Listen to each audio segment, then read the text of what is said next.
Hello my people, எல்லாரும் எப்படி இருக்கீங்க? Welcome back to Mr. Madras, உங்க தமிழ் இங்கிலீஷ் கலந்த தங்கிலீஷ் சேனல்.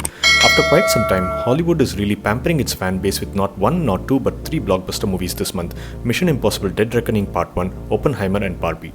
இதில் மிகவும் உற்சாகமான விஷயம் என்னன்னா, இவை மூன்று வகையான படங்கள், which adds to the variety and the eagerness of the audience to check out all three.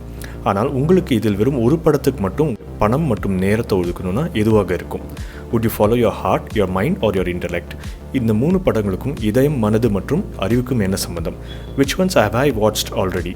இந்த படங்கள் தனக்குள்ளே போட்டியிடுதா இல்லை ஒன்றுக்கு ஒன்று ஊக்குவிக்குதா?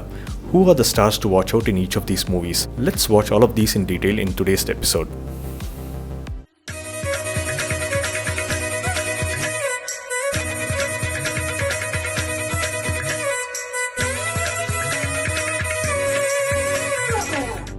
Starting 2023, Hollywood released several star-studded movies, many of them being sequels like John Wick 4, Guardians of the Galaxy 3, Spider-Man Across the Spider-Verse and Extraction 2. அதை தவிர ஜூலை 12ஆம் தேதி இன்னொரு பிரம்மாண்ட சீக்வல் தொடர் படத்தை கொண்டு வந்தாங்க, Mission Impossible 7 Dead Reckoning Part 1. And this followed with simultaneous release of Oppenheimer and Barbie on July 21st. இந்த மூணு படங்களில் ஒரு படம் ஏற்கனவே நான் பார்த்துருக்கேன், அதை எபிசோட் நடுவில் வெளிப்படுத்துகிறேன், தொடர்ந்து பாருங்கள். Let's first review Oppenheimer. Oppenheimer படம் J. Robert Oppenheimer இனுடைய ஒரு சரித்திர பயோகிராஃபி கதை.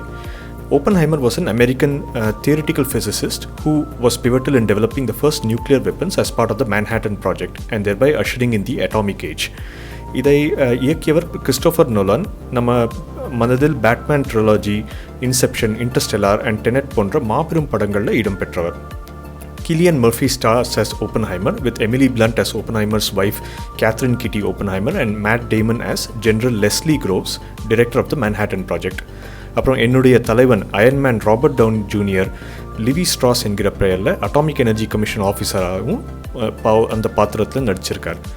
In essence, the plot is about Oppenheimer being roped in by the US Army into the Manhattan Project to develop a nuclear bomb to counter the Nazis. However, despite the Nazis surrendering during World War II, the then President Truman drops these bombs into Hiroshima and Nagasaki, causing unestimated destruction, and later awards Oppenheimer as the father of atomic bomb. இதற்கு பின்னும் Oppenheimer அணுகுண்டு பையனுக்கு எதிராக எங்கேயும் குரல் கொடுக்கிறாரு, அவருக்கு அவ்வப்பெயர் வந்து சேர்க்கிறது. What happens next is what the movie will take us through. Let's head next to Barbie.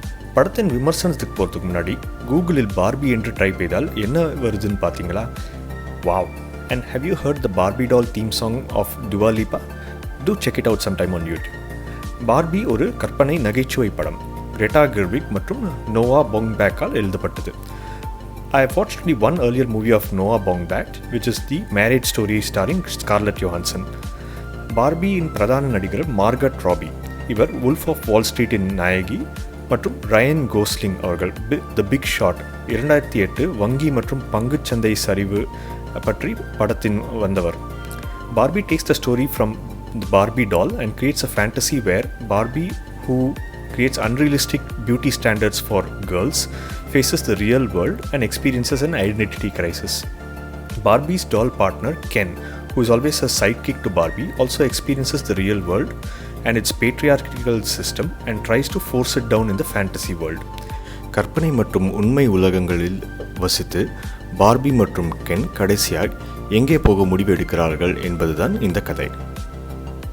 To the third, Mission Impossible Dead Reckoning Part 1.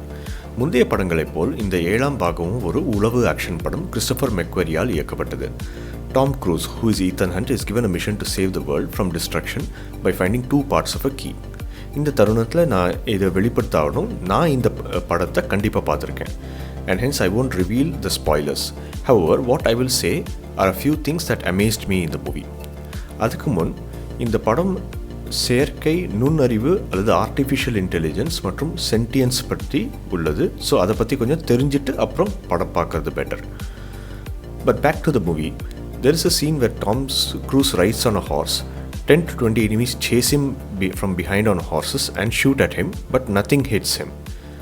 ஆனால் பாலைவனத்தில் டாம் க்ரூஸ் இந்த எல்லா எதிரிகளையும் ஒரு பாலடைஞ்ச வீட்டில் வளவழித்து சில புல்லட்களாலே கொன்னுடுறாரு.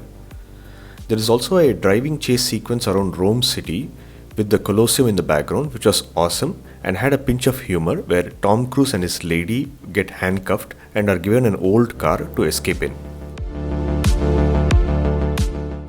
அப்புறம் இந்த கதையில் எப்பவும் போல் உலகத்தை காப்பாற்ற யூஎஸ் உளவுத்துறை தான் வேலை பார்ப்பாங்க. பட் அதோட இந்தியாவும் சேர்ந்து வேலை பார்க்குறதா ஒரு தடவை இல்லை 2 தடவை சொல்லுவாங்க. This is a big change from how India has been traditionally projected in Hollywood movies, especially in Slumdog Millionaire. So இப்போ ஒரு பெரிய கேள்வி, இதில் வெறும் ஒரு படத்துக்கு உங்கள் பணம் மற்றும் நேரம் ஒதுக்கணும்னா எதுக்கு ஒதுக்குவீங்க? Watch Oppenheimer if you want to follow your intellect and come out of a cine all overwhelmed by science and history. நான் இதை திரையில் ஏன் பார்க்கலன்னா, ஒரு சரித்திர கதை பயோகிராஃபி இல்லை எவ்வளவோ குறிப்புகள் மற்றும் தகவல்கள் அடங்கியிருக்கும். அதனால் அதை நான் பாஸ் செய்து இணையதளத்தில் படித்து எல்லாம் இந்த படத்தை பார்க்க முடிவு பண்ணியிருக்கேன். As for Barbie, watch if you want to follow your heart. It's a feel-good movie that I always reserve to when I'm traveling or staying alone in a hotel or generally feel alone. I may still watch it on OTT on one of the weekends at home once it comes. நான் mission impossible தேர்ந்தெடுத்தது என்னோடய அறிவையும் இதயத்தையும் வீட்டிலே விட்டுட்டு வெறும் popcorn Pepsi எடுத்து 2.5 மணி நேரம் ஓட்டம், சண்டை, பிரம்மாண்டம் எல்லாம் காண. சண்டை மற்றும் கார் துரத்துவதின் காட்சிகள் திரையில் காண்பது போல் டிவியில் காண முடியாது. In other words, I opted for a full money return of drama, action and romance all in one. Let me know in the comments about your choice. But any which way, definitely head to the theatres and catch one of these movies this weekend. இந்த episode உங்களுக்கு பிடிச்சிருக்குன்னு நம்புகிறேன். நீங்கள் கொடுக்குற ஒரு like, ஒரு ஷேரால் பல ஆயிரக்கணக்கான நேயர்களுக்கு இது போய் சேர்கிற வாய்ப்பு இருக்குது. Subscribe to my channel Mr. Madras for future videos. Thanks for watching. See you next time.